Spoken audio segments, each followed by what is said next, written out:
Friday night, my husband and I had our first big parenting fail as a team, and let me tell you guys all about it so you just like don't do what I did. You can learn from our really bad judgment and mistakes. So it is a Friday night. My husband's cousin invites us to his house for dinner, and we DoorDash Five Guys to the house for all of us. And we have 10-month-old twins, and they are super interested in food right now. Like anything that we eat, they want to try. They have their eye on the whole entire time, and I absolutely love like the trying the food phase.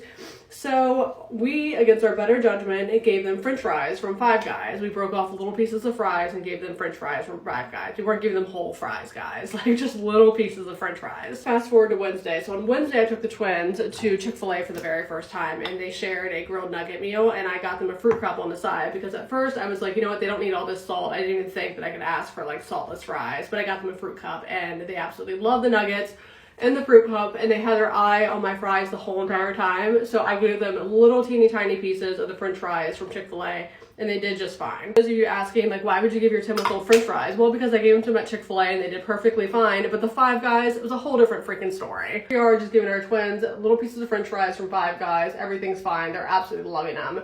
And of course, one fry leads to, I don't even know, 2, 3, 4 fries. Mind you, we're giving them tiny pieces of French fries.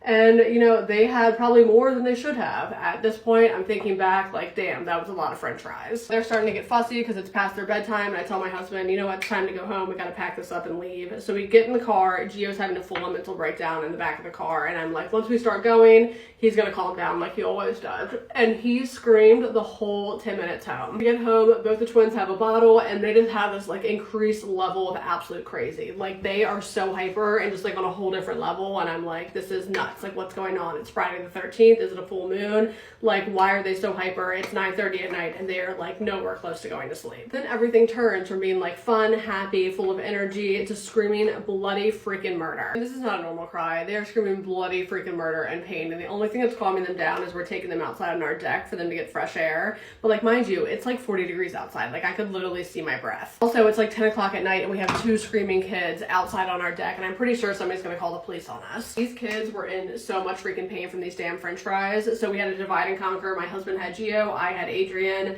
and we did like the bicycle kicks. We rubbed their stomach until they fell asleep. They didn't go to bed until 3 o'clock in the morning. Miss Ma'am was in so much pain at one point. She was ripping my hair out. She ripped my earring out. It's somewhere on the floor. The vacuum will find it. But like, just learn from our mistakes. Skip the goddamn fried food. It's just not worth it.